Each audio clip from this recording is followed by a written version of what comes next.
Apologies. Not my first rodeo. Okay, we'll call the meeting to order for 2 p.m. and first action will be any comments or clarifications on the minutes from last meeting.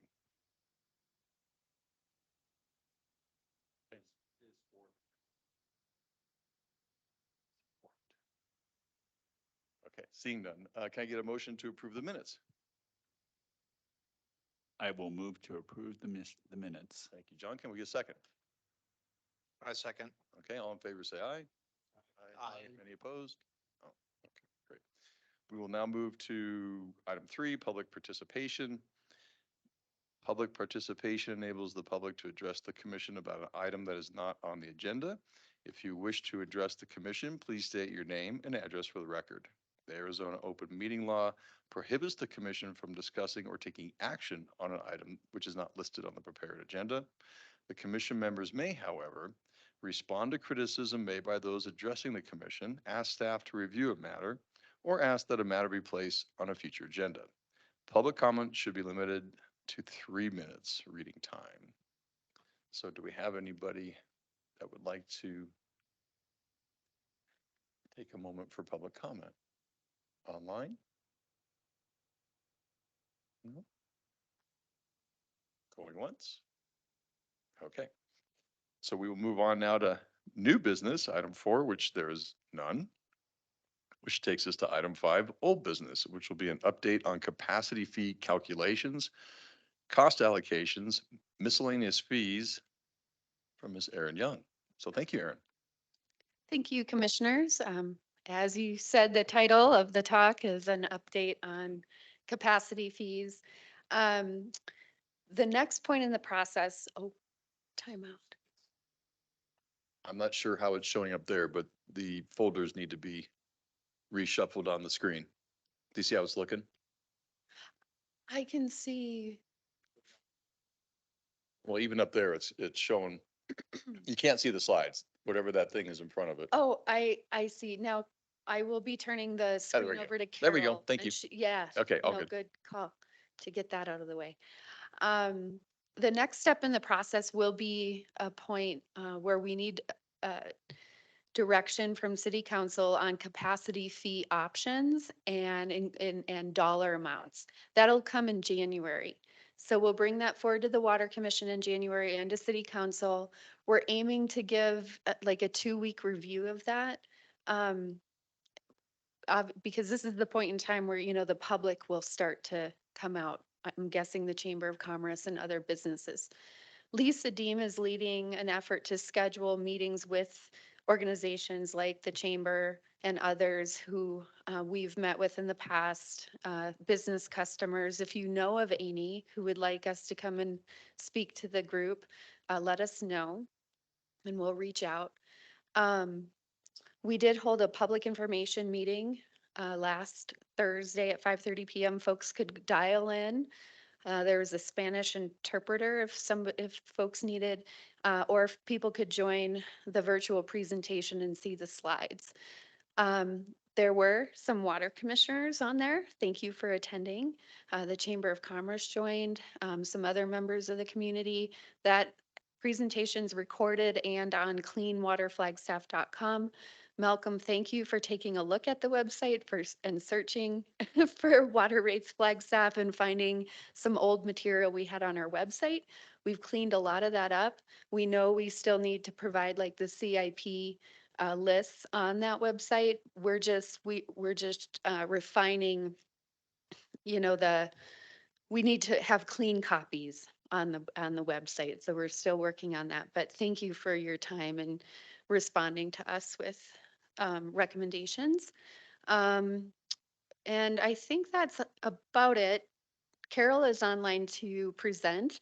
She did give this presentation to City Council on Tuesday night, but we have a couple new things for you just in that couple of days. We're making so much progress every day that we have new material basically every day. So you'll get a couple new tidbits from what council saw on Tuesday. And I think that's all. Any questions before we get going? I've just got one suggestion, which is typically, if we're doing this in other places where I work, the 80-20 rule applies, right? So you probably got 20% of your commercial customers that are 80% of the revenue. They're the ones I would outreach to, to try to get some feedback, but that's just a thought. No, you're spot on, and we have looked for, our greatest water users, a lot of multifamily developments, of course, Northern Arizona University. So we have pulled those lists out of our records. Yeah. So, thank you. A question, who are our largest users? Is NAU one?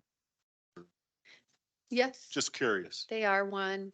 I don't have that list. I can pull it up, and at the end, I can run through a bunch of names.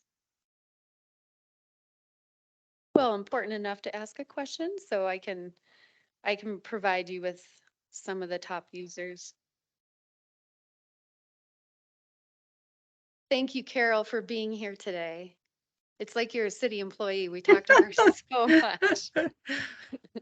Thank you, Erin, and good afternoon, Chair and members of the Commission. It's been about a month since I've spoken with you, and you'll see some of the same material just to remind everyone what we're doing. But for today, I'm just going to dive into what we're here to talk about tonight. And this is a technical analysis update. Go back to the scope really quickly because I can't want to keep reminding you where we are in the scope. We'll talk about capacity fees. And as Erin mentioned, we're moving really quickly on the capacity fees. We hope to come up with the actual options for those in January. And then we're also looking at miscellaneous fees and some cost of service analysis results too. So at the end, we'll talk about customer characteristics, and you'll see some customer usage data in general. And as Erin mentioned, she could pull up some of the larger customer names, but we're not going to be showing you any names, just the general customer class. But to get started, you've seen this graphic before. Here are the 7 steps that we're following in the rate study. We started in May, and right now we're here. We're at task 3. There's a lot of technical analysis that has happened to date and a lot that is to come. So we're going to be throwing a lot of information at you in the next couple months. As part of the cost of service analysis, we're talking about capacity fees. These capacity fees are those one-time fees to new development that helps recover the costs of growth. So this is where you find that and you hear that concept of growth pays for the costs of growth. And these are growth-related costs for system capacity. The calculation, I would say that the calculation is really easy. It's a dollar amount for a value of the system divided by the capacity of the system. That's how we get our fee. It's a cost per unit of capacity. It's a very straightforward approach. However, there's a lot of assumptions that go into this calculation. So we'll be showing you some of those inputs that we would like some comments on. I spoke with you before that there are 3 typical approaches to calculating capacity fees, and these are presented by the American Water Works Association and the Water Environment Federation.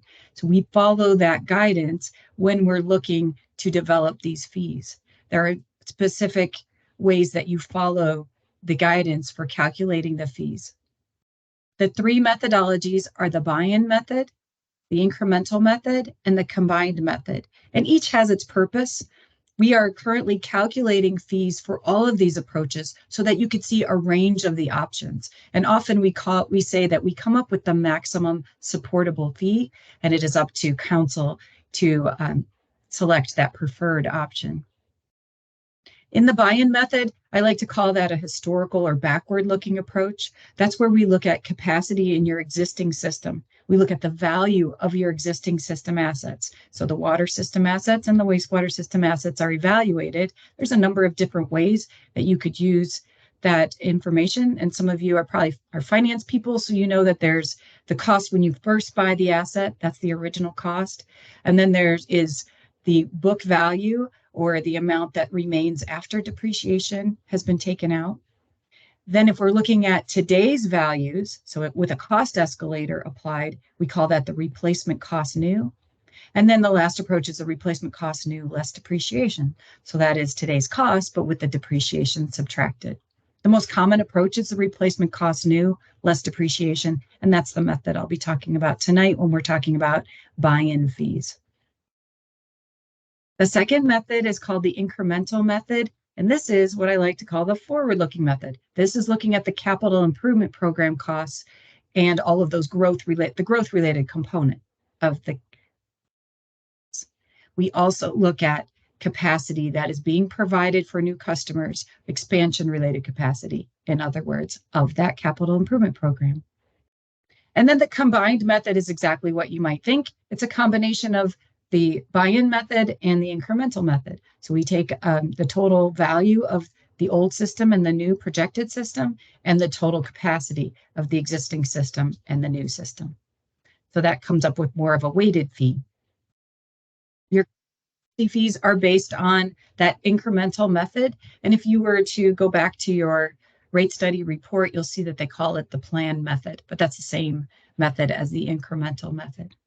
The exception is that for the wastewater treatment component, that these consultants used the hybrid or combined approach. So they used a buy-in as well as an incremental approach. This is important to remember when we're looking at your existing fees and then the alternatives that we show you. You might remember this chart of your current capacity fees. This can be found on your website, and it essentially tells us that capacity fees are based on what we call an equivalent residential unit, 1 ERU. And that 1 ERU is for a 3/4 inch water meter connection. If you look at the 3/4 inch meter here, your current water capacity fee is $5,728.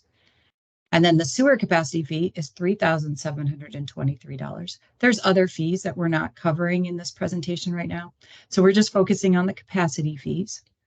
And that fee for a 3/4 inch meter is shown in the other customer classes too. When you get into larger meters, we calculate the meters, or we calculate the hydraulic capacity of the meters by meter size. So that capacity, that potential use of the system grows as you get a larger meter size. So the fee grows because it's a larger potential capacity being requested by a new customer. So those fees grow according to that equivalent meter ratio. Here's some numbers for you. Where we are today is not quite complete. We're very close, but we're still evaluating some of the alternatives. The table that you see has the methodologies on the left and then the values for the water fund and the wastewater fund. The information we need for a buy-in method is here at the top. I mentioned that the value of the current system will be shown in terms of the replacement cost new less depreciation, or RCNLD. So for the water fund, we're calculating it to be $181.8 million.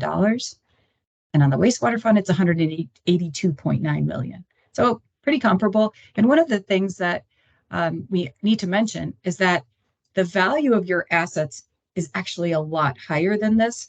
We are subtracting out depreciation, of course, in this value, but we're also subtracting out any donated assets, because if a developer puts in the piping, to fill out the subdivision or the development, they typically donate that, turn it over to the city, and therefore the current ratepayers did not pay for those assets. So we don't include those in this calculation. We also exclude any items, any capital items that are less than $5,000 in value. So if you have some computers or desks or things like that, we do not include that. This is primarily backbone infrastructure. So, Carol, just a quick Yes. question. So this is acquisition cost minus depreciation, minus contributed assets. This is in no way reflects replacement cost. This does reflect replacement cost, but not reproduction cost. So there's a difference. I'm not sure if that's what you're thinking, but replacement cost takes the acquisition costs, the year of acquisition, and then we look at the cost ratio from the year that the asset was acquired to today's dollars. We use the engineering news record construction cost index. So if you're familiar with that index, it's been keeping track of cost changes over time. So we're using the ratio of today's index or 2023's index, starting, I think we calculated this in September. So the September 2023 index, all the way back to whether it was in the 90s or the asset was acquired earlier than that. And then we apply that ratio to the original cost to get this replacement cost new less depreciation value. Did that help? No, but I will continue to Okay. think about it. But, so it's Okay. not book value. That where I'm No. getting hung up is it's not purchase price less depreciation. You're saying it's purchase price, but then we put a index to it based on Based on the changes in costs over time. changes in costs. Okay. Mhm. And then subtract the depreciation. Yes, exactly. Okay. Okay. I got it. All right. Thanks. Okay. So So it's what would, kind of today's value, today's equivalent of the book value of the asset. so what would be an example, this incremental change for, say, a year? Well, if we're talking about this past year, that could be as much as a 30% increase in escalation in costs. But it depends on when you do that year over year change. And we like to take, when we're doing this for, say, looking at average changes in capital improvement costs, we take, say, an average of the engineering news record construction cost index for the past 5 years. And that value's been hovering right around 3 to 4% per year. So if we're looking at the change in the construction cost index from history, it's a lot lower than what you would see today. Yeah. The reason I was asking is I just want, as we go to city council and others, help them orient around the total value today as we start to talk about new things we need to do. And they don't get the impression like, well, wait a minute, the whole wastewater is only worth 182 and we have to do what? And it's sort of, well, and I didn't want that number to be, it's just purchase minus depreciation, today's book value, which is very misleading because it's not reflected. But what you've just told me is no, that includes replacement. So it's more relevant, if you will. So that's helpful. Thank you. So just to clarify, so if you had a 10-year-old project, you would just use the last 5 years? No, I'm sorry, I probably confused things. So Commissioner, we use the actual index. So we have all of the history, all of the historical construction cost ratios. And if the asset is 10 years old, we'll take the ratio of today's index to the index 10 years ago and apply that ratio to the value, the acquisition value of that asset. I think what you're telling me, though, is one of the things that we haven't really shown is the range of the value of the assets. We've been focusing on this replacement cost less depreciation. We can show you that the book value is the lowest value of the system and that the replacement cost is the highest value of the system. Replacement cost new is in between. So sorry, go ahead. No, I think maybe, and I don't want to assign work. That's not my job. But as we go to market, if you will, which is to the constituents, I think it's good to show them that range because it helps them orient on, oh, okay, so total book value is 60 million, 182, Yes. but to actually go out and buy new is 390 million. It's that range, because we're going to have some big discussions here in the next 5 years. And I think situating people as to what the value of the system is really important. So it's just a thought. You take it on board or not, and here's someone that actually knows what he's talking about. Maybe not, but what I see here is the $500 million number expressed in a few different iterations and versions. And that is the number that we have been batting around for the last 6 months or so. Sometimes it's Sometimes it's 400 million, sometimes it's 500 million, or, what, it rounds to half a billion. So with a B. And I like to use the half a billion because I think that drives home the point pretty well. This is a big number.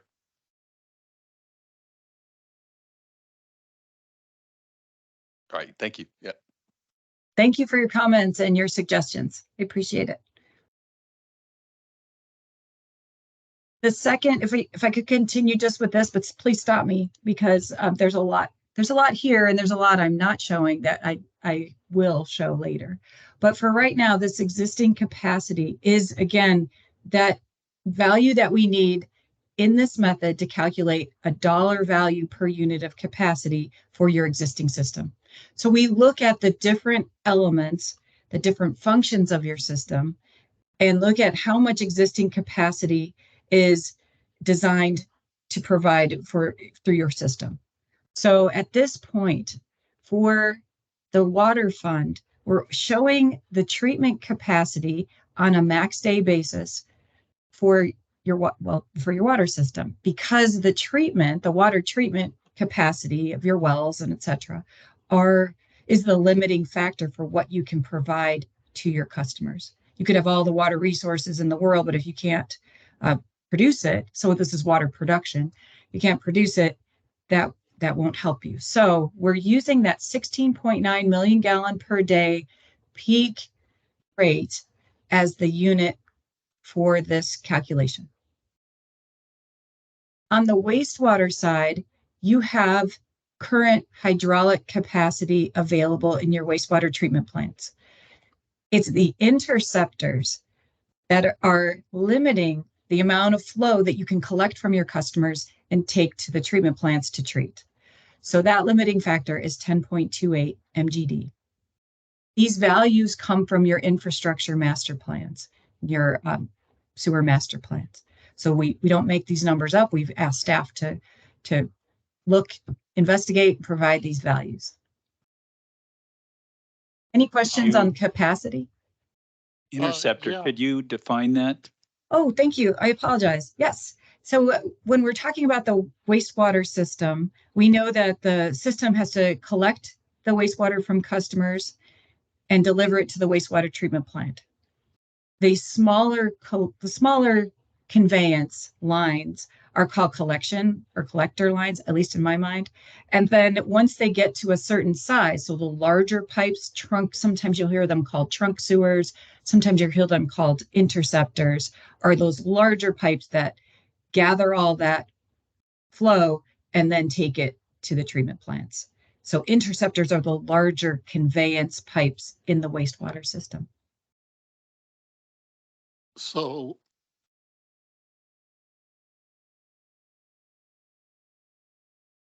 with the water fund, treatment is a limiting factor there. And I'm wondering, is that primarily the Lake Mary plant, or does it include also treatment that occurs on site at some of the newer inner city wells? The latter is correct. So it's the Lake Mary plant plus the wells treatment that happens at the wells. It's both. So when was the last time that the Lake Mary treatment plant had any significant upgrades? Maybe that's a better question for Aaron. –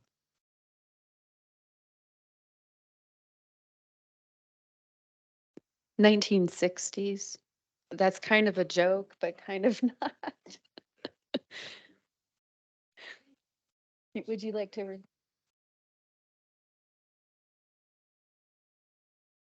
They did add a chlorine building, and they've added treatment somewhat to do with regulations, triggered by regulations, but no upgrades to increase the capacity. And I'm not sure if the current slated upgrades will increase capacity.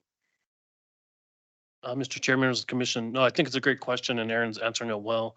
But in the lens of the capacity, probably the most recent upgrades, then not specifically like Mary, you'd also want to include the wells, right? Because that that is where the investments have been to adding to the capacity of the system.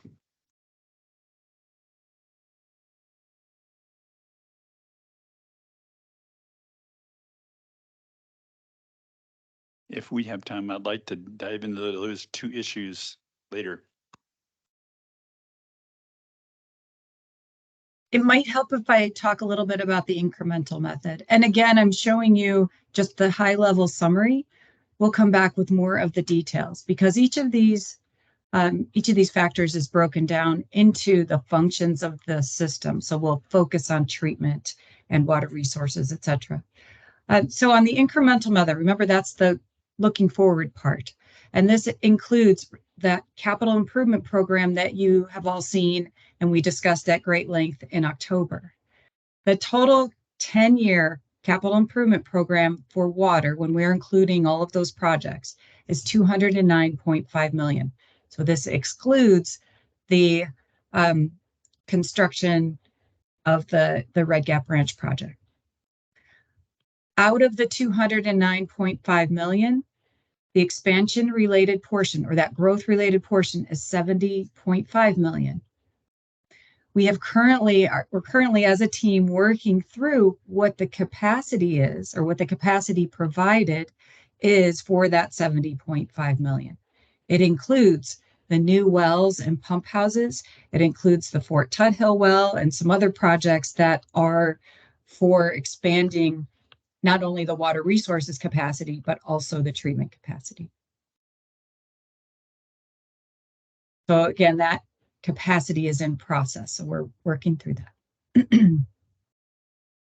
On the wastewater side, the total CIP that you have seen, excluding the Wildcat Hill expansion, is $112.3 million over the next 10 years.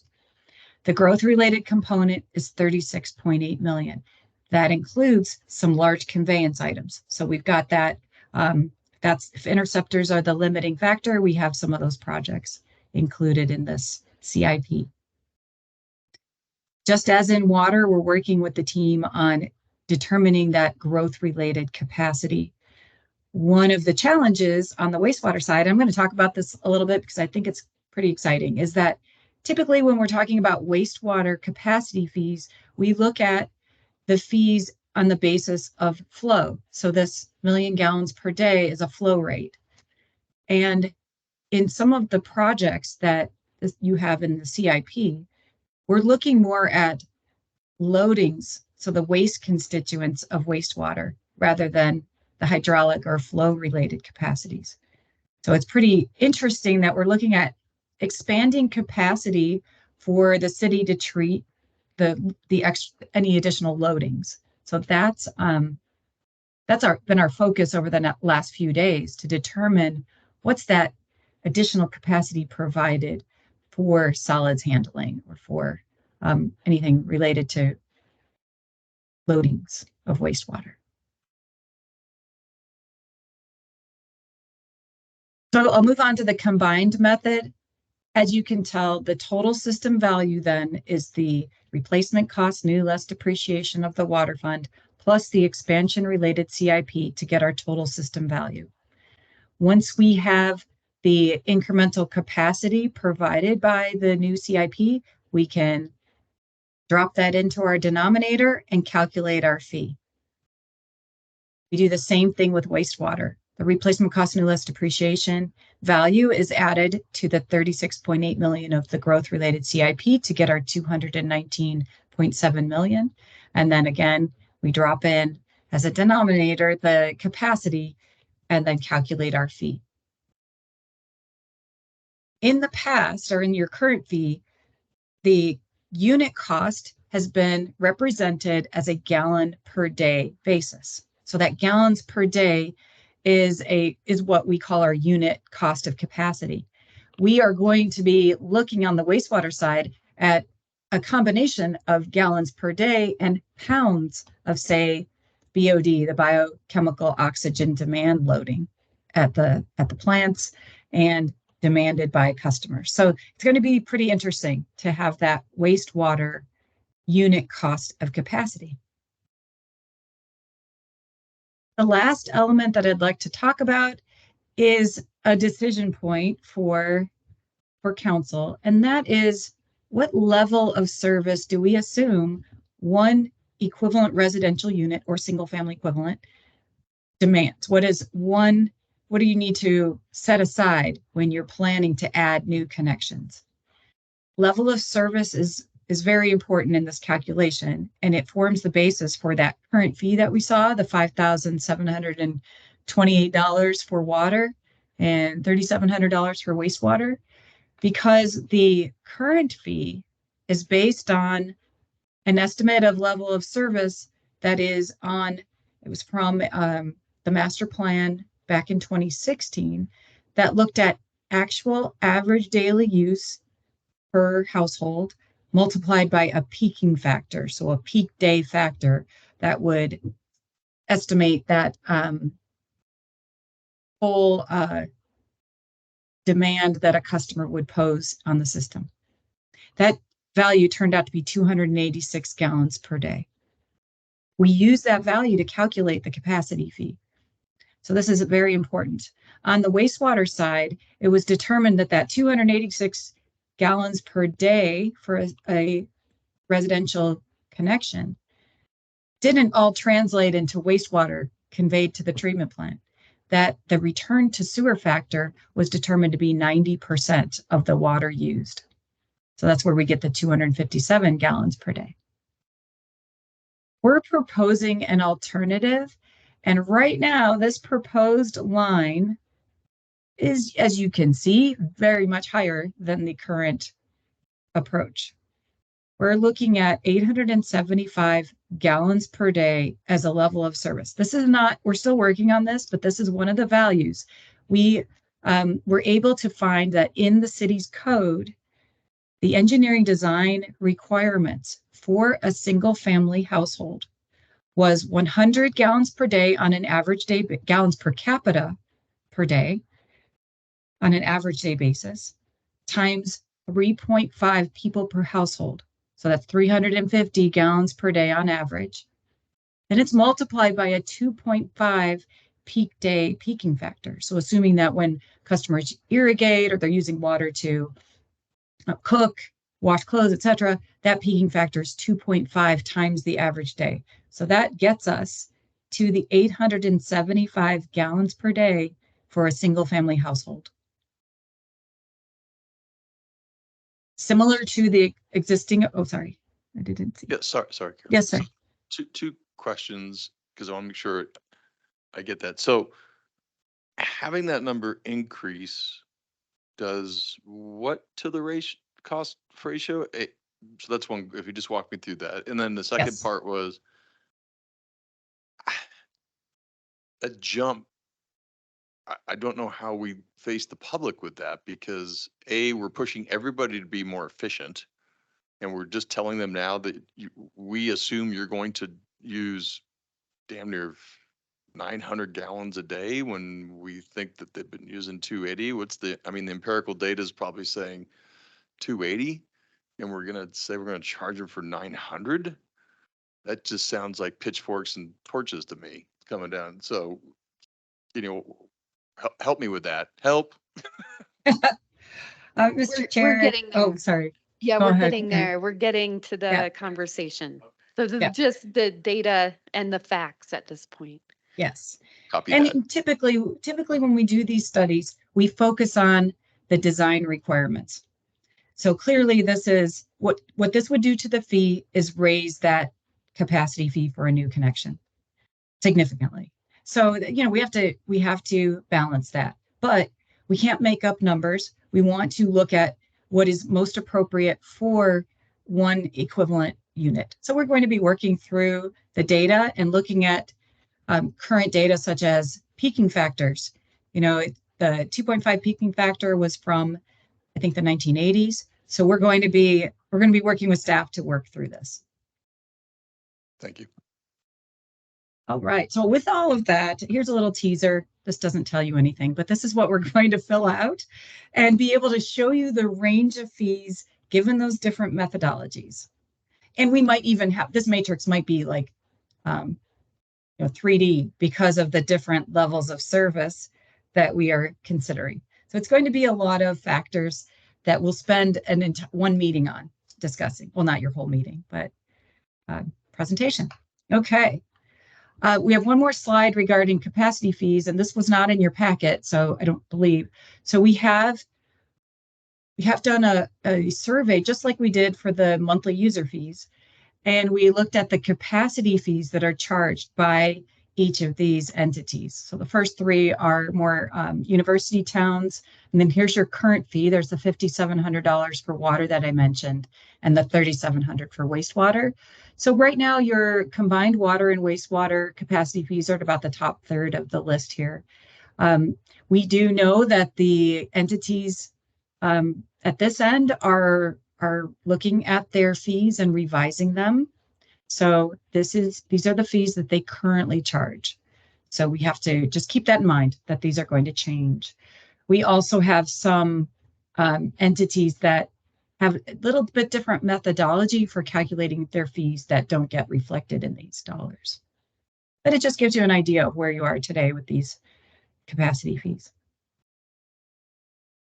Oh, I have to make one other caveat is that each one of these entities also is at a different point in their capital project planning and in their growth curve.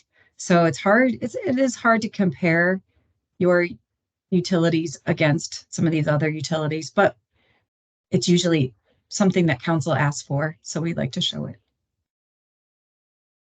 Do you have any questions about capacity fees before we move on? Just looking at that graph, it would be handy to point out by each city what year they had done this study and updated, so you could get a more reasonable comparison. One of the other things that I have been asking my team to do is research the level of service that these entities also use, because that varies across communities. So the year, okay, we'll do that. Any other thoughts or questions? Carol, I think you said that some of those are scheduled to go up very soon. Yes. I think you said Pagosa, Pagosa is yes. significantly. Yes. Pagosa area, I know Queen Creek has had a study recently. I'm not sure what the results are. I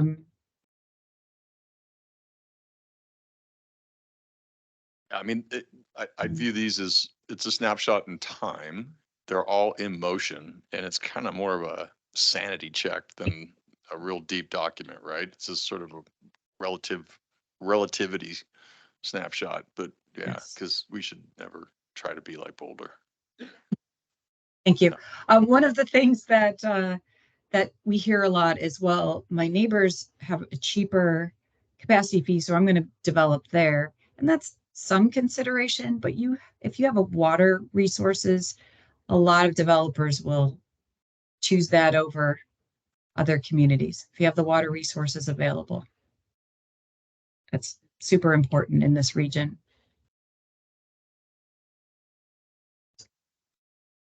Okay, I'll move on. The next section of cost of service is the miscellaneous fees. And I spoke with you a little bit last time about what are miscellaneous fees and why are we focusing on them. And the reason to discuss and review these types of fees is to be able to recover costs that are incurred by the city providing these services from the cost causers. So anything that we can identify as being a service provided to a specific type of activity, we can offset the monthly water user rates and wastewater user rates. So it's important to be able to recover the costs from those that are causing the costs. Some of these categories on the water side are connection fees or the water meter installation. So you want to make sure that you're recovering the cost of the meter itself plus what it takes to drop the meter and connect it. For water service charges, we want to make sure that those new customer accounts are being set up and the fee is charged, or if there is a non-payment of service, so late fees or disconnection fees, those types of things need to be evaluated periodically. There's permits for watering outside of regulated times, so it's a cost for that. backflow prevention, unauthorized connections as well. Some of these are more like penalties for tampering or messing with the system. Most of these fees are based on costs of service that the city incurs, that staff incurs. Some of them are more of a disincentive to, make an unauthorized connection. So I mentioned that's more of a penalty. On the wastewater side, though, we've got the industrial pretreatment discharge permit fees. Very important are these scavenger waste. So costs for the city's wastewater team to process and monitor septic haulers, restaurant grease, and solid waste from mud sumps. So these are real costs to the system that the cost for the service is what we're going to be evaluating. This is how we go about that evaluation process. We actually talk to staff and ask what activities are performed in completing these services. So a lot of times a utility will have a work order system that tracks these kinds of costs, but we need to be able to make sure that we're getting all the staff involved and how much time they spend. And then we have a cost computation template that adds all this up and adds in any equipment. So those such as the meters and any vehicles. So the cost of vehicles. So we're pulling together a fee that is supported by the activities completed in the utility. We also want to talk about cost recovery, because at times the policy is to recover 100% of the costs, and sometimes it is not. So we'll have to go through all of that. We're just at the beginnings of this process. The next part of what I'd like to go over with you is the elements of the cost of service analysis. And I know that we've talked a little bit about this, but we didn't talk about the customer class characteristics the last time. If you are familiar with your rate schedule, again, found on your website, the water rates are a 2-component type charge. And these are the elements on your bill that you see. This is called the base charge on your bill. And it's that monthly charge that doesn't change from month to month. And it's based on meter size. So these costs that you pay for your base charge recover a lot of the administrative costs, a lot of the fixed costs that don't vary when you use more or less water.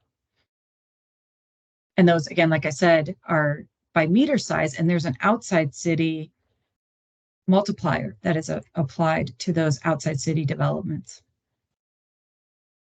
For volumes of use, the single family rate is tiered. We call this sometimes an inclining block rate structure, so that for increments of inclining or increasing use, you pay a higher unit rate. All of these, by the way, we're investigating or reviewing all of these structures. And after we talk about capacity fees, we're going to come to you with rate design alternatives. So we'll be looking at possibly different types of, say, tiered rates for non-residential customers. We're going to be looking into that and going to be investigating some of these other rates.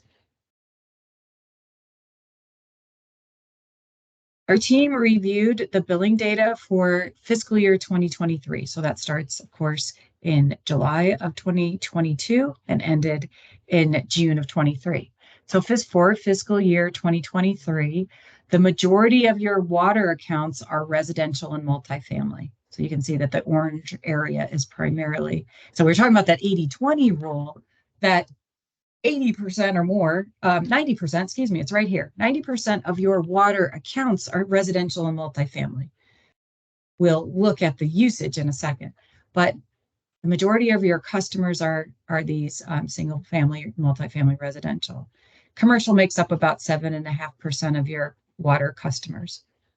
We also have some smaller, different types of customers. So I learned from Rick Tatter that hydrant customers are temporary connections, like for construction water.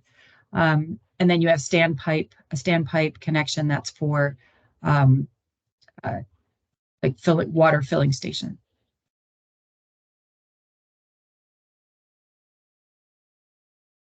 This next chart shows inside city water consumption.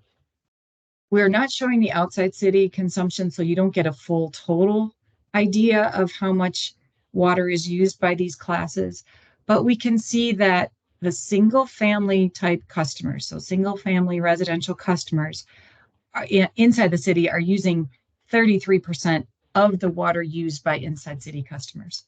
So we are saying, okay, well, that's interesting, but who's using the rest of the water? Well, commercial customers from 2023 are using 27%. Multifamily units are using 24%. And then these institutional and manufacturing, et cetera, are using the remaining amount. These are in the usage column is in thousands of gallons. One other element I'd like to point out is that we can separate the usage from single family customers into those tiers. And I have another slide in a couple minutes that breaks this down into a little bit different perspective. Any questions on the water rates and usage for water customers?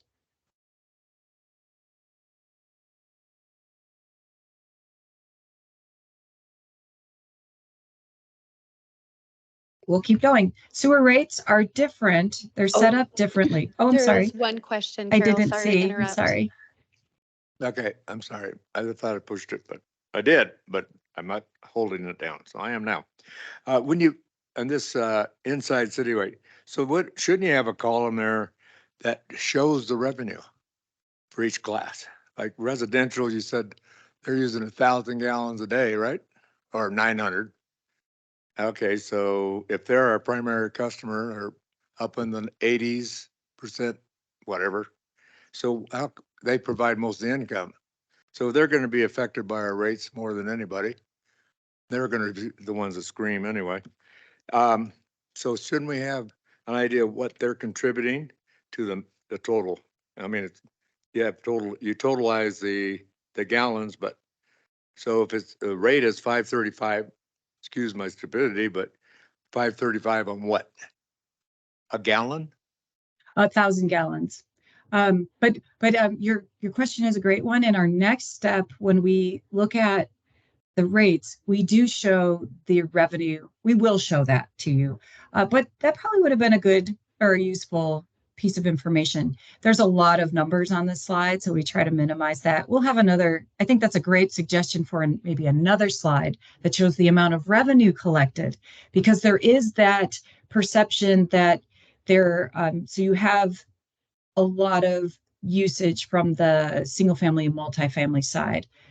How much revenue is coming from that versus, say, who's the next to large? Well, I guess it is commercial. So it would help revise or update the perceptions of Yeah, how much I revenue know you collect. commercial should be more, but what I'm saying is our biggest customers are residential, so if they're complaining about, and we know we provide them 900 gallons a day, whatever we're providing per household, and what are we charging them per day compared to Scottsdale or compared to some of those others on that other chart that had the other comparisons, which I asked about. That's why it produced that one. And what I'm saying is, how are we competitive? Because if we have high dollar projects in the future and we don't take care of that now, they're just going to get more expensive if we don't plan for it. And if we don't have the revenue, we're not going to be able to do anything. So it's trying to bring the two things together, the usage and the cost, you know? So what I'm saying is there's a missing, for my brain, there's some missing information that would, at least I could figure out who is being overcharged or not charged enough, you know? Thank you for that suggestion. We'll add that as a chart. I'm probably jumping the gun with this a little bit, but seeing how we've had such great improvement in with conservation in the city for residential users, and they're 33% of our users. And then you look at commercial and multifamily dwellings, which is at about 50% of the usage. And it's been shown, I think, that you can get greater dividends with tiered rate structures amongst that group than you can with residential. Are we looking really hard about that for the next step in this whole process? We are still working on that step, so that's to be determined. We're working on that.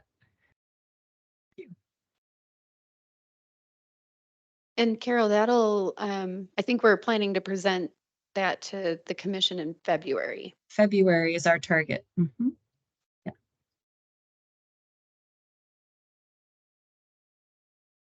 I will move forward to the sewer rates, and this is, like I said, a very different rate structure where you don't have a base charge or a fixed charge. It's just a rate per 1,000 gallons of wastewater flow. What is different also is that for single family and multifamily customers, you use the winter average water use to calculate an average monthly flow that is applied through the year. This is pretty typical because winter usage is a proxy for water that gets used indoors and then returns to the sewer. So we use that a lot for a lot of utilities. So that rate again has an inside city level and an outside city level. All the non-residential customers are not all they have pretty unique rate structures. And it's just not a flow-based rate. That's one thing to point out, that part of this rate is based on loadings or the waste constituents. And we are going to be reviewing that as well when we're looking at the rate structure. For the wastewater system, you see something very similar in trends. You have the 92% of your classes or customers that are residential and multifamily. Then commercial is 6.2%, and then you see the rest. So primarily residential accounts. On the flow side, again, we're showing inside city wastewater flow. You still have a primarily residential customer base. So it's for usage, it's 67% of that total for inside city. And it makes sense because if the residential customers had a high percentage of water use, then when we're just taking the winter water use, we have a high percentage here.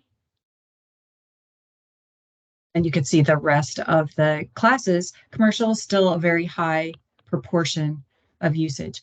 On the wastewater side, multifamily units were not identified in the billing data. We're going to be researching this so that we could separate multifamily customers from residential, but at the data that we have right now, we cannot separate those customer classes like we could in water. But we figured if we have the water data, we should be able to have the wastewater data for that. Excuse We me, have- do you do that through the yes. billing system? To get the numbers? We request output from the billing system. So Jessica Kittleson provides us the billing data. We work with the raw billing data as well. So we look at each account. Oh. We have one more rate schedule, and that's the reclaimed water rate. You'll notice that it pretty much mirrors on the residential side, it mirrors the water side. And that is because the rate for reclaimed water is 35% of the potable water rate by your code, per your code. We also have a variety of non-residential type customers, but as you'll see in a second, there aren't that many customers in total. In fact, there are only 9 residential accounts receiving reclaimed water, and then you serve primarily commercial customers with reclaimed, and then you have some golf courses that are in the off-peak category in Pine Canyon. And in this case, of course, it's unlike the other 2 services. The primary type of accounts is non-residential, as you can see. For usage, we're showing it as the same format. So we show the residential. Yes, sorry. I'm so sorry to interrupt. We have a question from a commissioner. Yeah, hi, sorry to interrupt. I think we need to include Snowball somewhere so we can at least know what they're up to and how it impacts them. I know that you said it was in city only customers and they're probably out of city, right? They are. The Snowball question always hits my mind, like how much is it going to impact them? Are we going to reach out to them? So on. And thank you for that, because that comment, because and Aaron, I didn't mention this to you because we talked about this internally as a team, that Snowball is missing from the data here.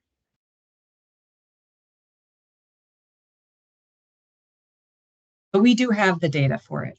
And this chart with the Inside City water usage, again, it's Inside City as was indicated.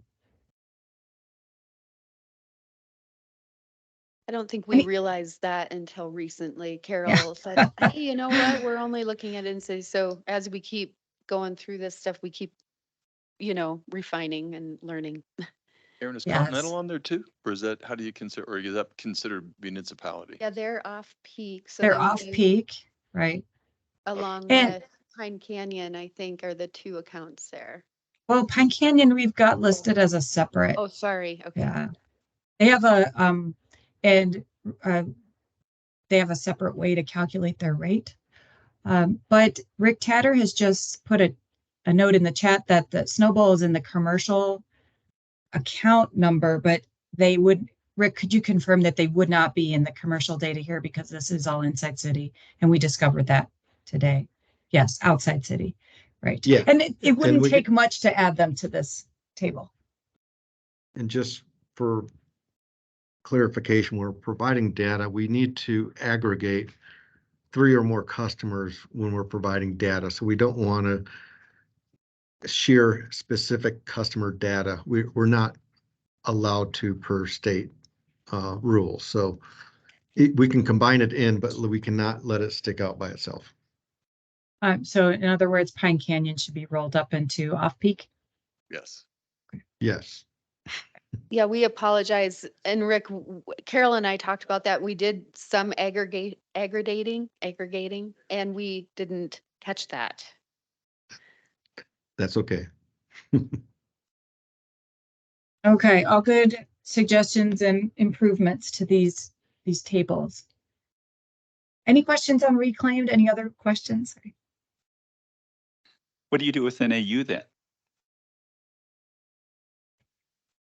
They're aggregated into an institutional now on here, even though they have their separate categories. So we did some of that aggregating, but we didn't catch Pine Canyon.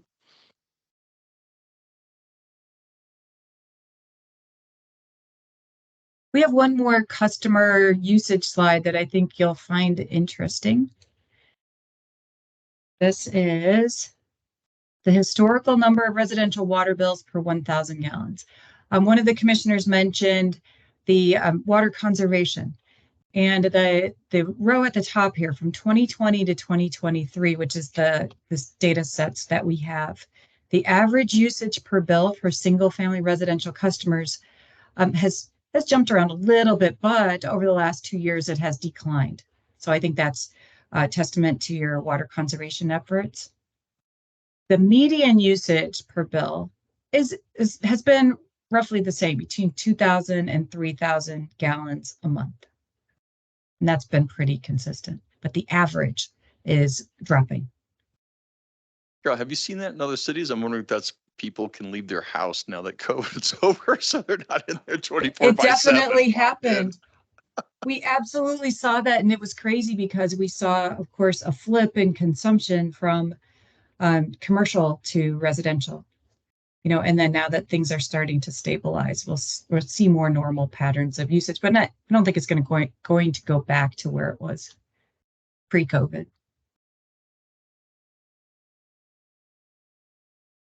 I'd like to talk a little bit about this chart. This is a bill distribution chart. It shows us the number of bills across a year that are issued or sent out for different levels of water use. And we have this in discrete units. So this is probably the only data point that has all of the bills that were issued for zero usage. So no, no water consumption. It was just above, I would say 6,000 gallons of use, 6,000 bills.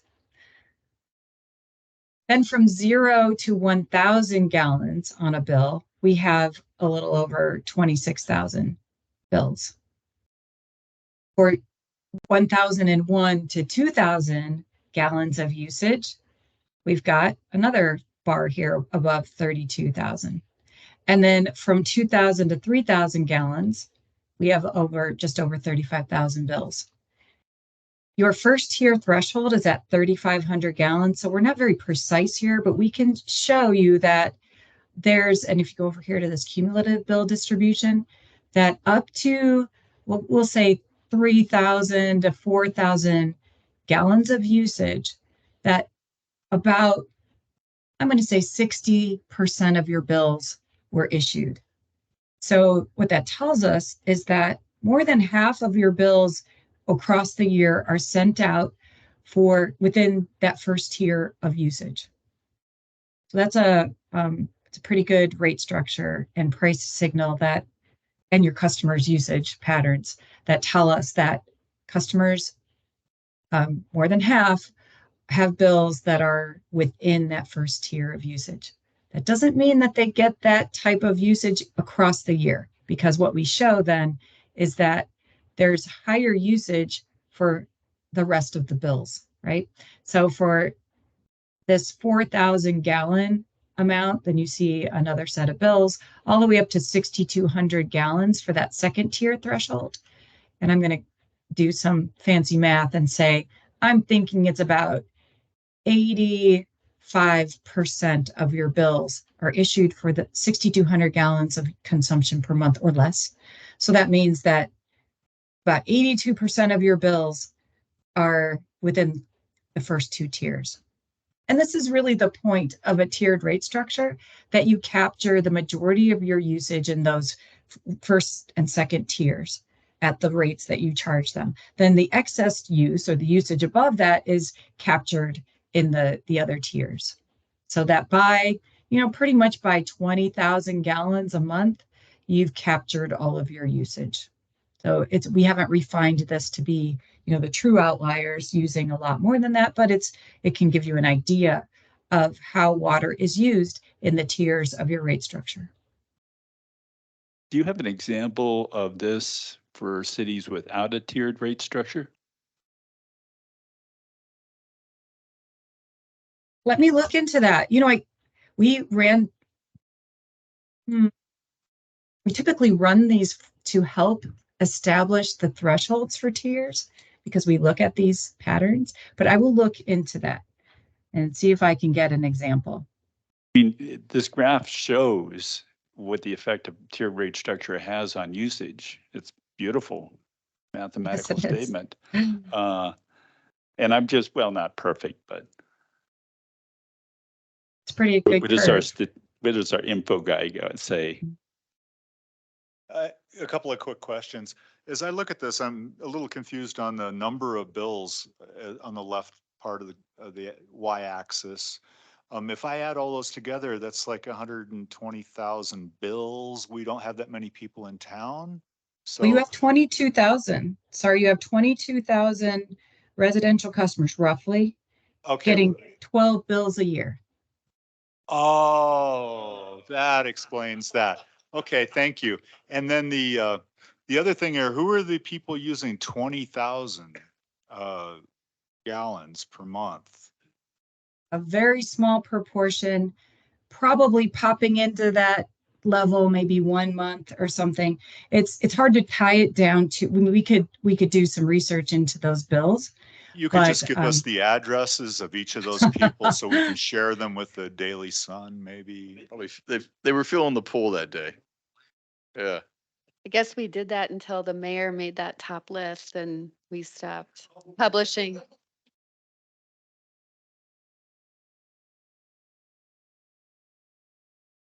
Those could be leaks too. There are substantial leaks. I'm thinking.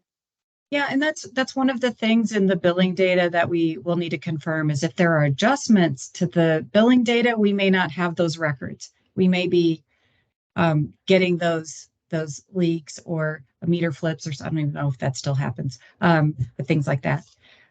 So you're right that those could be just outliers from and a bill that had subsequently been adjusted. But it is a good chart. Mr. Chair, question. Maybe to restate that question another way, is there some way to parse out, or would you not be able to parse out non-residential customers as somewhat casually related to high water use when they are in town.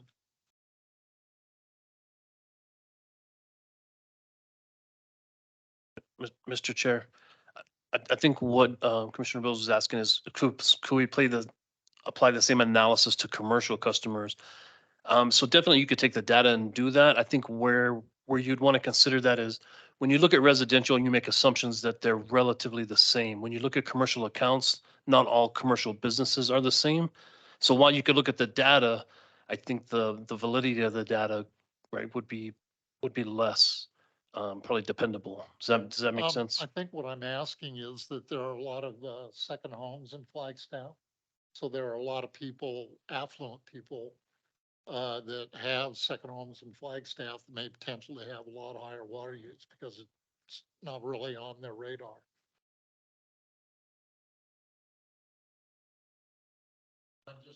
I'm just wondering if that's a separate way of thinking about that question that you were raising just a few seconds ago. And again, I think to that point, taking the billing data and the classifications that we have, so in order to look at the data, you would need an identifier within your billing system that distinguishes between a residential home and a second home. And I don't believe that information is tracked that way. But thank you. Yeah, I didn't think so.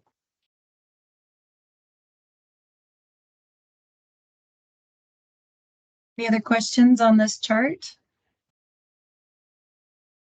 If not, I'll move on to the next piece of, right, Rick confirmed that the second home identifier is not on the billing data. I'll move on to the next piece that I would like to remind everyone. I think I talked about this last month, but we're going to talk about cost allocations. This is another key part for developing rates.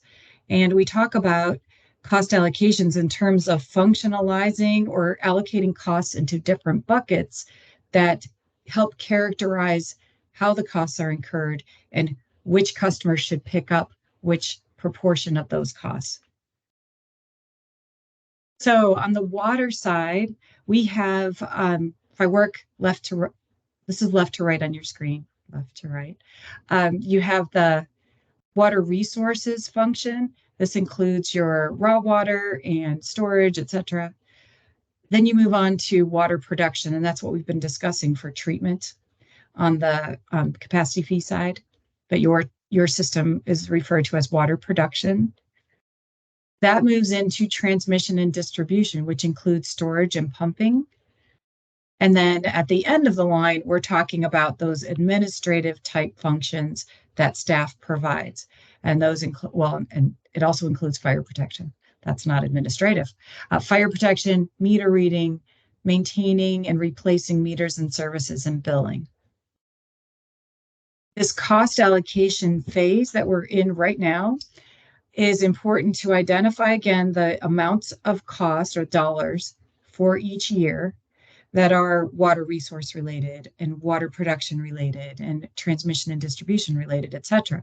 Because we use those types of categories to determine what's related to providing an average day water demand to your customers, or a maximum day water demand, or a peak day, so a peak hour, excuse me. So those peaking costs drive a lot of the rates. So in general, I call these, or I like to see these three types of categories as costs recovered through the volumetric rates in your water system. You don't have to, but it's a simple way to look at it. And then on this side of the line, when we're talking about administrative type costs, these are customer related and meter related costs that are most likely recovered through your base charges, or those monthly charges that don't vary with different usage. That's where we're headed on the water side. We're still in process, still working with staff nearly daily to get some of these values pulled together. At the end of the day, what they'll tell you is how much is allocated across the system, and then what proportional share each customer class should pick up. So based on their usage. So residential, commercial, et cetera, how much should they pick up versus how much are you collecting in revenue from them? We have the same kind of chart for wastewater. And this time we goes through the process like we described earlier, that we start at the home or at the site, the connection, and we collect and convey that wastewater from the customer. And then it goes into those larger interceptors or larger pipes, finally to the treatment plants, where you have treatment for flow and BOD and TSS. And I probably could have a little side thing here for reclaimed purposes.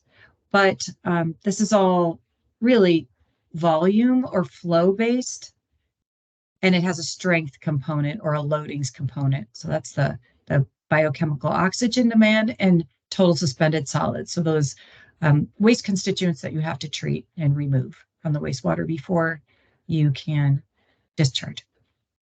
And then again, just like in water, we have the customer related costs or administrative related costs. And right now, all of these costs are recovered through that unit rate for wastewater.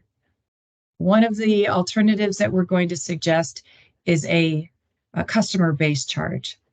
That's just one alternative, because a lot of utilities will have a fixed or base component to their sewer fee as well as to their water rates.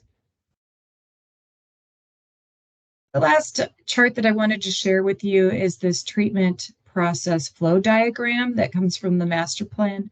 And it essentially shows you what another element that we're going to be evaluating is for the wastewater system. When we're looking at industrial waste and the surcharges, say for extra strength discharges or higher strength waste for BOD, biochemical oxygen demand, and TSS, total suspended solids, we need to know how the system works, how the treatment plant works. This is Wildcat, right? Yeah. Oh yeah, it says that right there. I think it's getting late. Wildcat Hill Treatment Plant tells us what kind of processes happen when the wastewater enters the system. We need to know that, and we need to work through this with staff to be able to identify the costs that are incurred to remove those waste constituents. And that's why I'm showing you this chart, because there's a lot involved.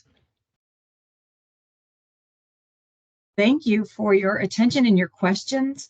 I just wanted to bring up the next steps, and Erin alluded to this at the beginning, that in January on the 18th, we're going to, I think I'll be there in person, right, Erin? I'll talk to you again, and I'll talk to you about capacity fees. We'll look at actual values. And then on the 23rd, oh wait, that's right. I'm going to be in person at City Council. Sorry, darn, but I'll be out there to talk to City Council about those capacity fees, asking for direction on the capacity fees. And thank you. Do you have any other questions that we could go over?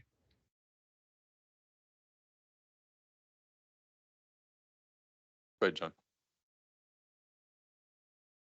On these last two slides, something we're going to talk about later on in the meeting is advanced water purification. I was wondering if there are any cities that are including that in these charts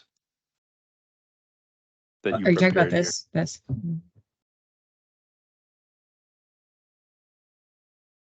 For the set of clients that I'm working with, the set of utilities that I'm working with right now, none are including them at the moment.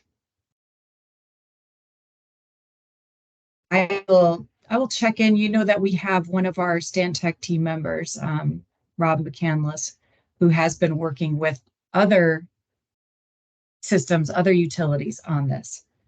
So I could check in with him to see if there's another way to represent or enhance these diagrams to include that.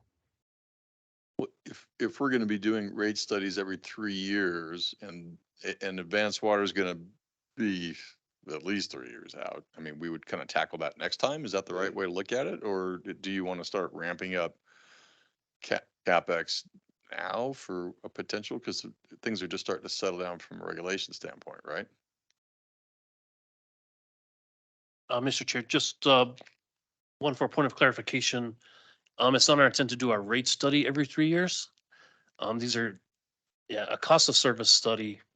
And that annual look at the financial model. The rate study would really be triggered by the findings of those studies that says now we need to do something. But I think you're right. At those point, even through the cost of service or as we're adding technology and purchase as we go, that would occur through the cost of service. So I think really to answer your question, I don't think we've given much consideration to like what you would do outside of that. It may tie more like into master plans, and that type, and not so much on the financial side that kind of catches up. But I think it's a great question. We probably don't have a great answer for that, but that was my attempt. It's acceptable. So quick, with the vote on the hospital, no, was the hospital, because that was kind of a known thing, was that in the model in terms of future requirements on CapEx that might need to start gearing up for now? And with that getting voted down to that shift your model a lot, or no, that was still further out and was not in the model? Mr. Chair, so it wasn't into necessarily the planning. I think it does tie into, there were capacity fees that would have come with that project that weren't collected. But there was also, because the developers do build infrastructure and turn it over. So again, while we were in that discussion on what that would look like, it doesn't necessarily drive the capital improvement plan, repair and replacement, or what future capacities would be. Understood. All right. Thank you. Any other questions? I'd just like to say again, thank you, Carol, for another great presentation, and walking us through this, because this is a lot, but you make it consumable. So thank you. Thank you. I appreciate it. It was nice to talk with all of you again this evening. Aaron's got something. Yeah, I do have, at the very tail end here, I wanted to bring up some future meeting dates for you to consider. So we had the joint commission council meeting in, I think, October. And we wanted to propose 2 more dates. What, sorry? I'm sorry. I thought I heard October. Well, I think that the first one was, when was it? Okay, it was October, I think, is the first one we had, but we wanted to propose 2 more dates for a joint Water Commission Council meeting. It's a nice opportunity to hear from everyone in the same room rather than going back and forth on some bigger decisions. One of them being rate design. We're thinking February 26th, it's a Monday. We'd probably propose another afternoon since that worked well for most. And that would be direction from council on rate design. That would be after the commission would hear about rate design a week or so prior to that date. And then we'd want to, and the city council would have heard on a rate study presentation earlier in February. So then we would come back for direction. That's like the commercial, tiered rates discussion. The other date would be March 25th, and that would be on other policy topics that will come up through the process, where we'll be seeking direction. Again, you would hear about these policy topics prior to that joint meeting, and so would council, but then we'd want to hear the collective voice on direction. Noted.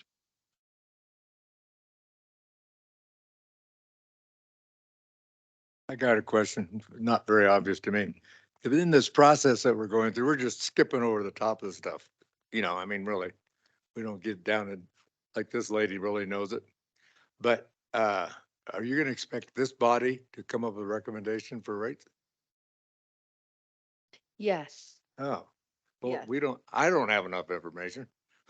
Well, what And- other and This information? joint meeting is supposed to, where we can, because understand all the ins and outs. And I'm also, what I'm concerned with, we can set a rate. I would like it to be competitive to everybody else. I think we have better water than everybody else. That's my opinion, but I also want to do the projects out that will keep us out of being in trouble in the future. And if we can't generate enough income to produce or be able to pay for those investments, because this ranch thing, whatever, everybody keeps shoving that off. That's being shoved off, but it's something that has to be done. So what I'm saying is it's not just setting a rate for a couple of years or 5 years, whatever it is. We're setting up a trend to hit the ball out of the park 15 years from now, so that we're not looking at millions and millions of dollars that we didn't spend now. So I think we need a little more help if we're going to be responsible for that. So maybe let me take a stab at summarizing for that, because we had talked about that, right? And I think we've talked about that here in the meeting. And ultimately, this process will come to us, the team's gonna come with a recommendation based, here's the options, right? And we'll have favored option A and B. And that will be about delivering water, water, sewage, reclaimed as we know it for the next 3 years. To your point, I think, and because I keep harping the same thing. It's like, what about the big tickets? We're gonna have to have a slide that says, and here's how we're going to tackle the big ticket items, because we can't let the city council say, we didn't know. But the discussion we've had in the past few months is, you don't put things like Red Gap Ranch and or the new sewage treatment plant that's an 8-year horizon into this yet. It's too early to do that. But to your point, But it keeps flashing in there. but we need, right, but we need to have a page that says, we know we know these elephants exist and we're going to have to feed and deal with these elephants at a certain point in time. And here's the methodologies in which we will do that. But it's separate from what we're trying to do right now, which is what's the rate for the next 3 years, right? So, or 5 years. Or did I completely mischaracterize that and I need to go home and shame? Mr. Chair, no, I think you actually did a great job. I think back to address, I think the question as well. I think it's interesting because I see the looks on your faces, and I imagine like that's what I look like on Tuesday mornings when Carol is going through the stuff with us. And you're right, it is a lot, but ultimately, so I think a couple of things. If anything, I would say maybe recommendations I may have for somebody processing through this. One, I think it's important to remember the lens that you're looking through, the data that's being presented, because you're right, it's very complex of whether we're talking about fixed rate cost and a monthly service fee, when we're talking about variable cost and a per unit cost fee, whether we're talking about capacity fees and buying into capacity, because each one of those lenses. So Carol has a huge lift of walking us through those lenses and make sure that we're staying in the right lane when we're looking at that information. I think to the chair's point, you're correct. It's important to understand when staff is coming to the commission and we say things like, we're here today looking for direction, because that's a decision point. And we take that direction that's given by both the commission, specifically the city council, and we take us through the next process. So through the last work session that we had a joint commission council meeting, we were looking for direction. And that direction was specific to capital improvement projects, right? We weren't talking about volumetric rates. We weren't talking about, we want to give you enough information to understand the cause and effect of that direction you're given. But without the direction, we can't go all the way down into the weeds to figure out what that means. During that last meeting, the direction we got is we were looking for a full funded CIP. And so we were able to go back and begin to do that work. So as we're going today, we're talking about capacities. I feel today we weren't asking for direction, right? This was informational, but at some point regarding capacity fees, staff is going to say, we're here today for direction. And then that's going to become an important pivotal point when going back to using average flow or using peak capacity.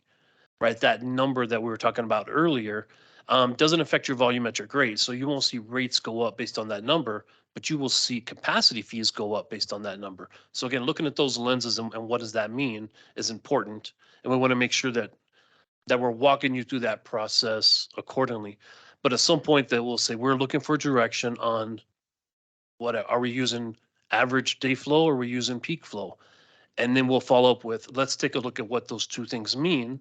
We'll get the direction, ideally with the commission support, council direction to use an average or peak flow. And then we'll go back with Stantec and the model and we will work that direction to take us to the next step. When it comes to rate structure, the whole time we'll be giving you information about as the data's coming in, what does it mean? Sometimes as we're getting it, so sometimes our data may call out a customer, right? And we'll adjust accordingly. But we're trying to give you the data as real time as we're receiving it.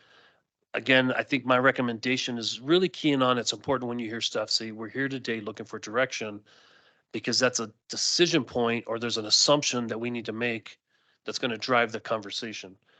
So with today, I think you guys have had some great questions, some great feedback that we're getting as we develop, as we look at data and how we present and communicate that.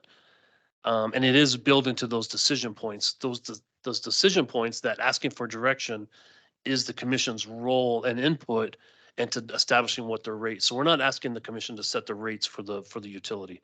I think that would not be fair. And you're right, we don't give you enough information to do that. So systematically, we ask you for that direction and we work through a process, and the process determines the water rate and the revenue requirements. We don't set that, we navigate a process. I'm gonna get off my soapbox there, but hopefully that shed a little bit of light. Thank you. Yeah, so we help define some of the parameters and then the parameters kick out a number. So we're not going to approve like a specific number, or we'll say, we agree with this methodology for this, we agree with that methodology for that. And based on that and volume and bulk, there's a number. So, yeah.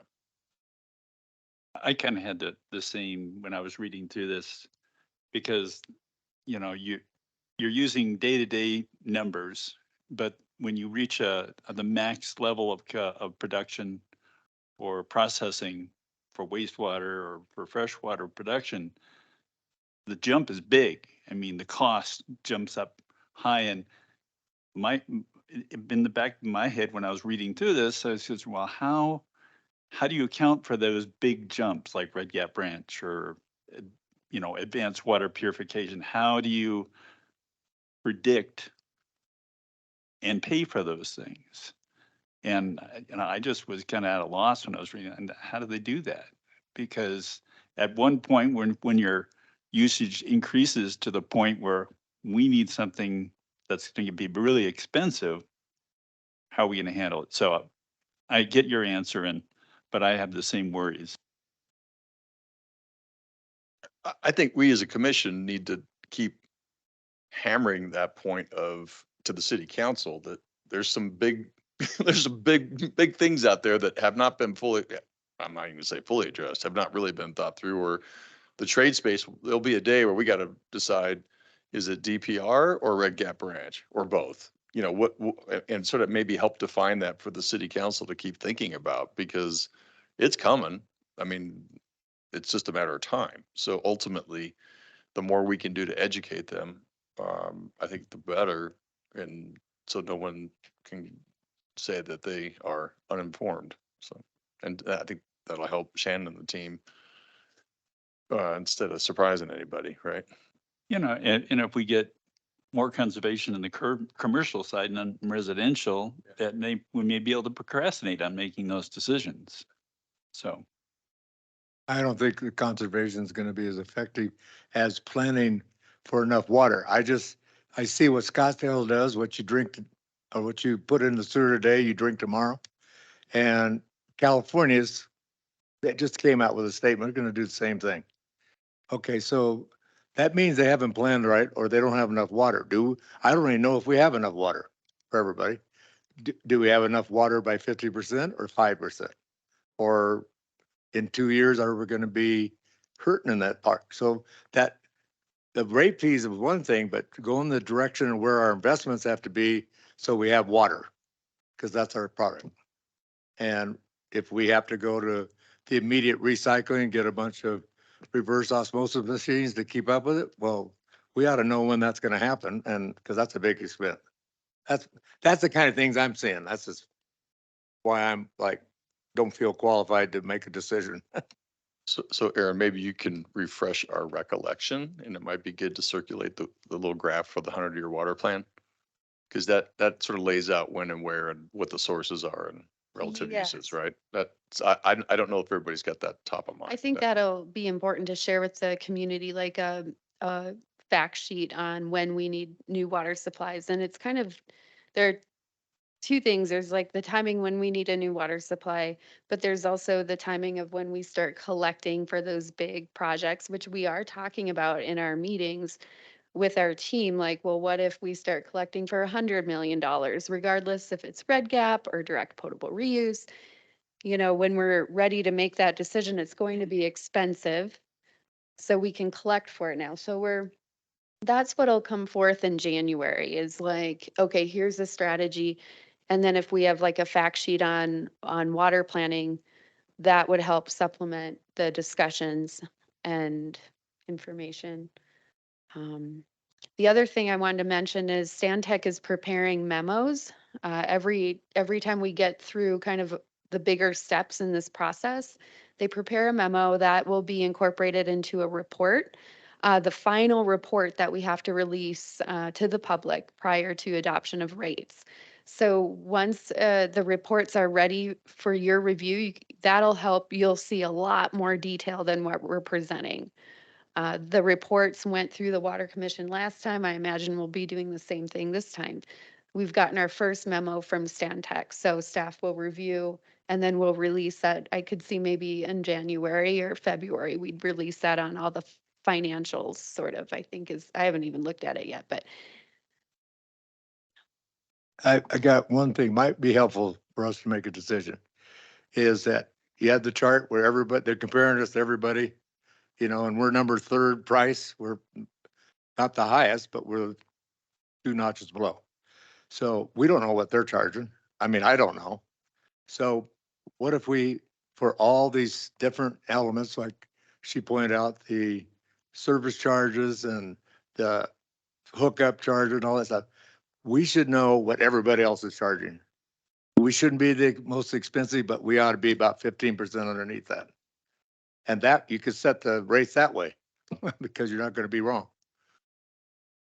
that'd be great if we could do that. That'd be a lot easier.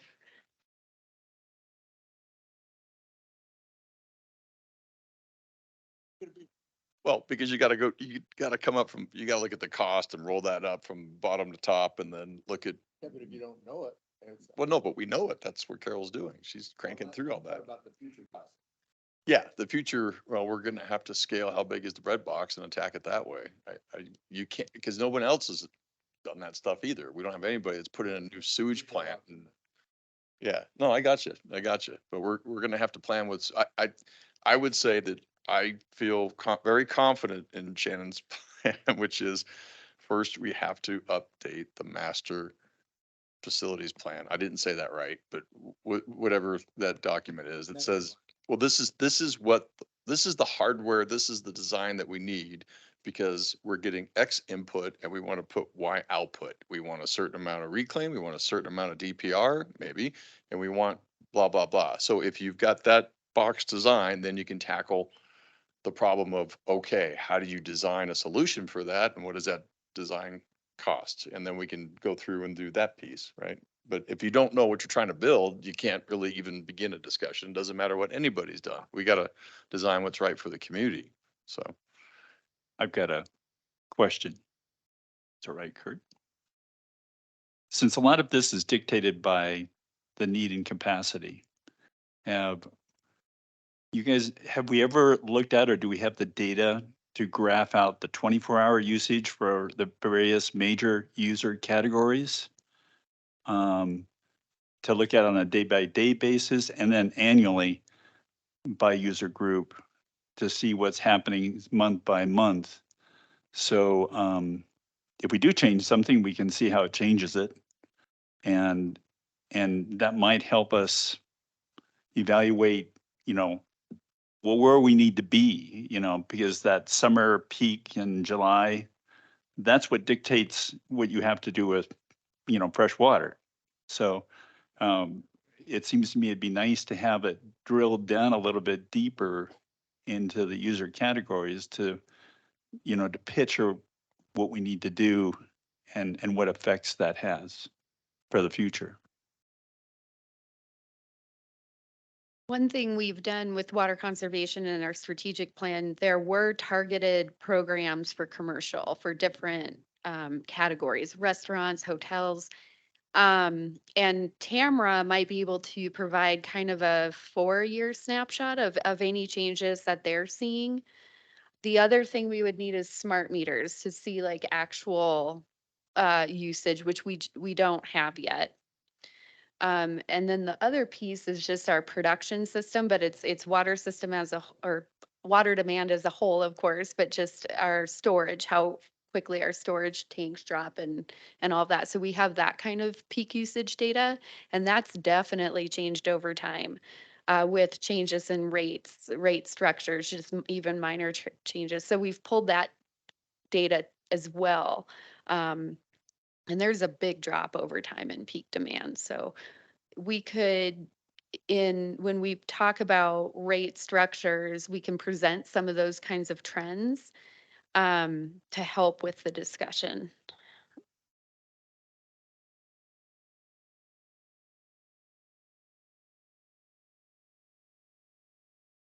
All right, well, thank you all on that one.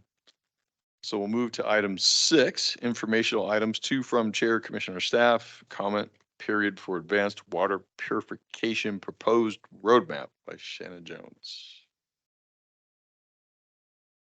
Yeah, Mr. Chair, members of the commission, during the last commission meeting, there was a brief discussion about the state's release of the roadmap for advanced water purification and a discussion about interactions between the Flag Water Group and Water Services. So we did convene that those discussions are happening. We do meet regularly and have those discussions, but I feel there was a request if the Flag Water Group would be willing to share their comments. So I did go back to the group. They were more than happy to share those. So they did present those to me and we're able to get them into the packet. So we did present those for the commission, just at the direction of really Commissioner Alter, but so we provided those. And of course, we are available for any questions. Yeah, thank you very much for that. Appreciate it. I think I don't know how the commission feels. When I read their comments, of course, I'm not a chemical engineer, right? So a lot of it just went over my head, but from my perspective, I just want to be kept in the loop on what's happening with the DPR stuff and where we're headed or not headed, or is there anything going to happen? And I think, as I said last time, I read about it in the newspaper, so I asked about it, right?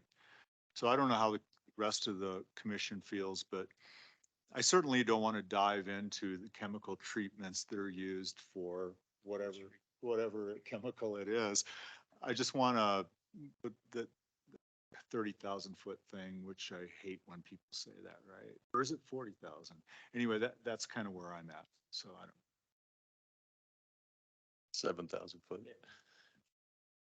I think maybe some of the key things we need to be aware of or concerned about is the state dictating a specific process or a specific outcome? Because we're different than Phoenix, right? Phoenix in Scottsdale has the ability to pump all that salt sludge down to Phoenix and say, good on you. We have nowhere to send it, right? So we want to make sure that we can, again, do something that fits our community. And that would be, I would think then favor that they legislate more of what the output is as opposed to the process. And so those kinds of things I think are good for us to know. And then we can start to look at what may or may not fit in our boundaries, in our energy production, and our ability to handle salt, blah, blah, blah, blah. So. Yep, please, Aaron. Mr. Chair, thank you. One thing that comes to mind is you do have the ability to log in as a member for Water Reuse Arizona, and I provided that. I can provide that login information again. On water reuse, a number of experts in chemical engineering and wastewater treatment. They've been working on really on comments to the roadmap um, on behalf of the users, so the wastewater treatment operation staff and cities and such that might do this in the future are doing it, gearing for it now. And that group will present comments in a webinar on, I think the date is January 18th. And it'll really address a lot of the concerns I'm hearing here, what is ADEQ dictating? Because they are dictating things that do make the users uncomfortable. A lot of sampling of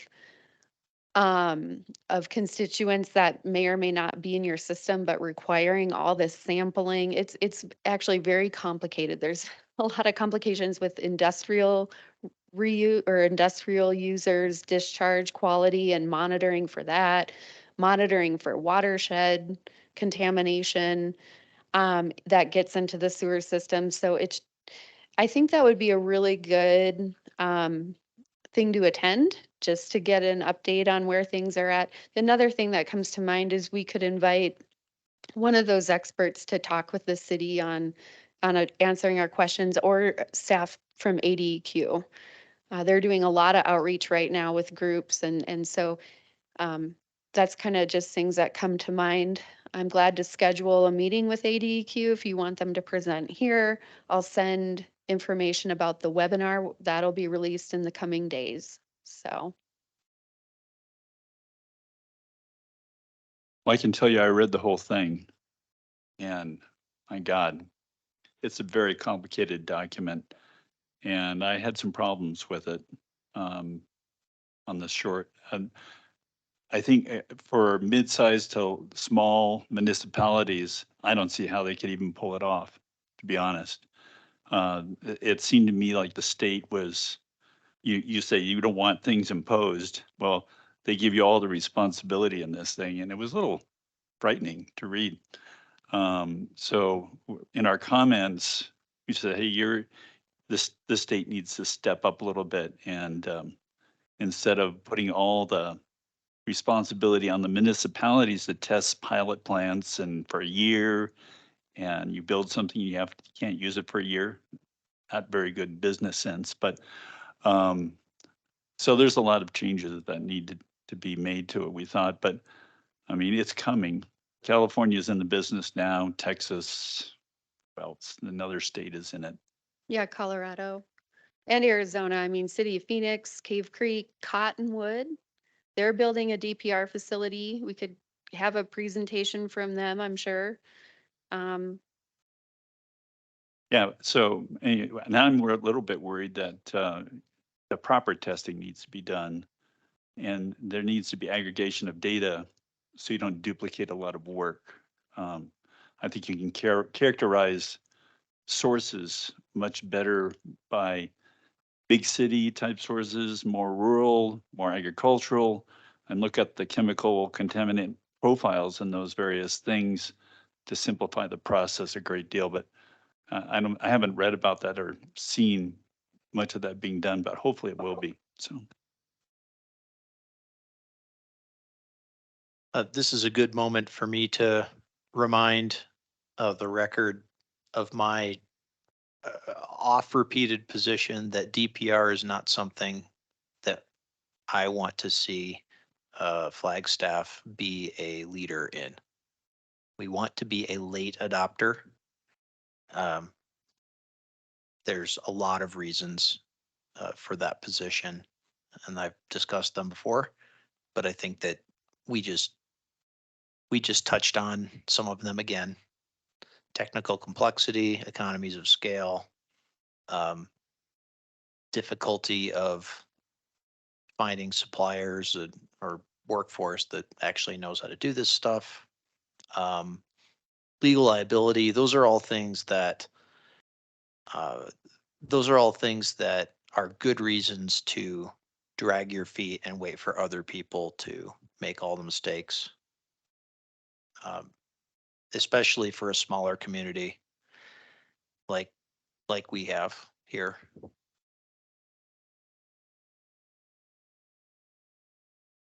Yep, good point. Yeah, but it's gonna happen. Depending upon, you can't predict the future, but if we get a worst case scenario for climate change, it's gonna happen much faster. We just can't waste the water, but one of the basic problems is what do you do with the salinity? And how do you handle that? Because if you do recycle the water, inevitably you're gonna raise the salt content in the water to the point where people will taste it and they get upset. And then if you go much beyond that, then it becomes a health hazard. But, and then it becomes pricey to deal with, so.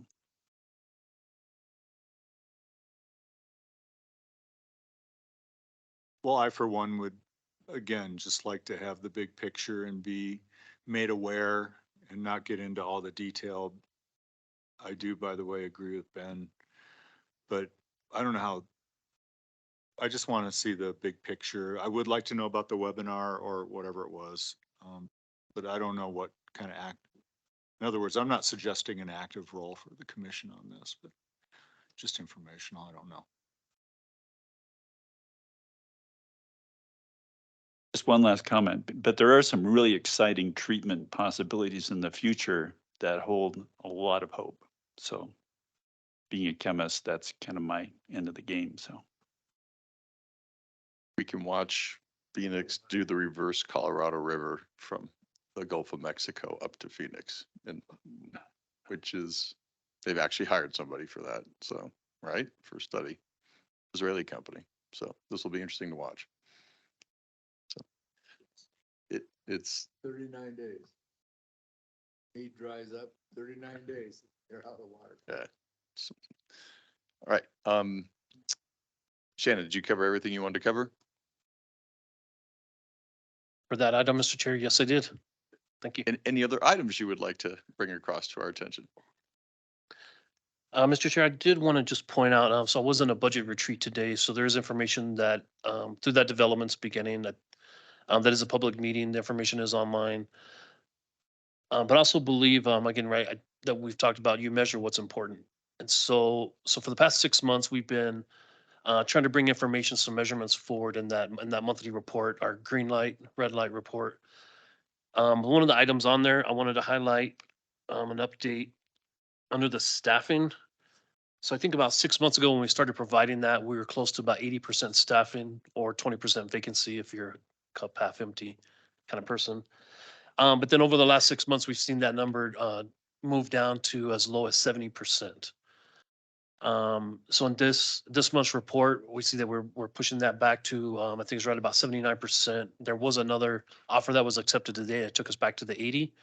So I just kind of want to highlight that we're back to at least the number we were six months ago. But in addition, there was some interesting vacancy numbers that was presented by the Human Resource Department in the budget retreat today that looked at a holistic of the city. And for November 2023, they shared that vacancy rate was 13.2%. So because we've been tracking that number for about 6 months for our division with our commission, it was interesting to see another number come from the city. So right now we are tracking above, right, the city average. I also think wanted to be available to answer any questions because through their slide, water services was mentioned several times when they talked about challenging positions to fill and the work that they're doing with our division to address that. So again, I think all of that is positive. Again, we have seen our numbers rebound. I would also just mention, because data is how you interpret it, that when we started approaching the 70% staffing rate or 30% vacancy rate, it did come after we added 6 positions, right, to our division. Since then, I believe 5 of those 6 new positions have either been filled or there's offers pending. So we've almost completed all the new positions that were allowed in the budget. But yeah, I just wanted to make sure, again, that information's out there if you hear about it, because the information is becoming public on how we're tracking, how we measure against the city.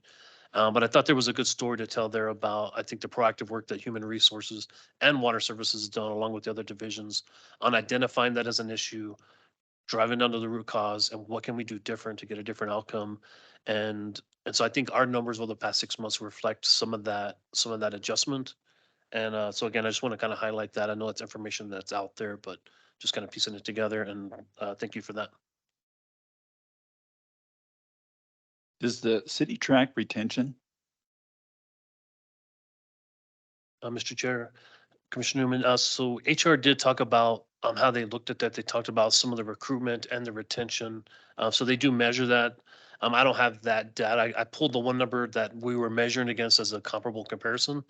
Um, I have not been measuring like turnover rates and retention rates and offers, hindsight, but I think that information is available within their presentation, some of their strategies for retention.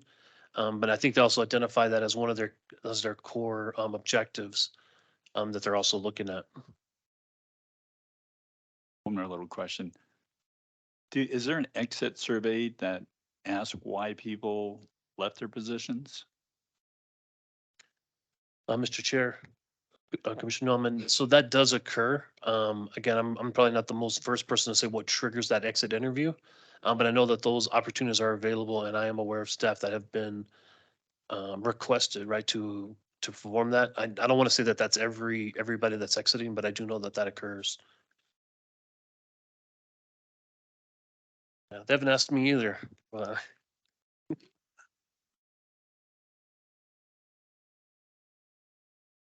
Just to everybody, I know that we saw Pine Canyon's name on there, but just but 4 or 5 months ago, they came and gave a presentation on the work they're gonna do. And I can tell you from personal experience, it has kicked off and the roads are ripped up and courses ripped up and they're putting new equipment everywhere and they are, as they said, what do you, they're returning things to natural flora and fauna. So was that de-golfing? I don't know what the right term is, but de-turfing. But yeah, it's happening. So it's a good thing to see. And I'm glad to see that they kept that word and are making that investment. By the airport, Powell, like Lake Marion Powell, kind of in there. I mean, what I'd like to say is this has been an incredible year. And I think the department has done some amazing things. When you think about the stormwater situation from one year to another and the rapid movement to get as much funding to rectify those things and as well as the interbasin work, I just kudos to the team. It's amazing, I think. And you saw what happened after Lake Mary filled in a week, but we didn't really see any substantial flooding anywhere, really, if I can think of through the city. Everything was working excellently. Shannon coming on board, huge boon to the city. And thank you, Shannon, for you and your family moving to Flagstaff. And the quality of the water has been maintained and if not improved based on what we're seeing in Lake Mary and Interbasin coming back online. And just execution. You see it all around town.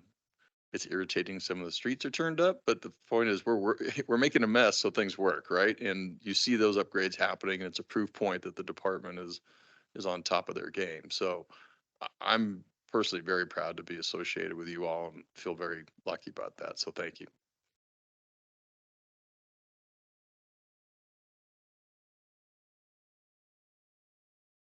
Happy everything. Whatever yours may be.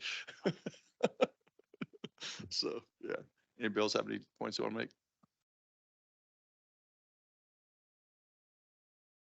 With that, thank you. With that, we'll adjourn at 5:55. Thank you. So moved. Yeah.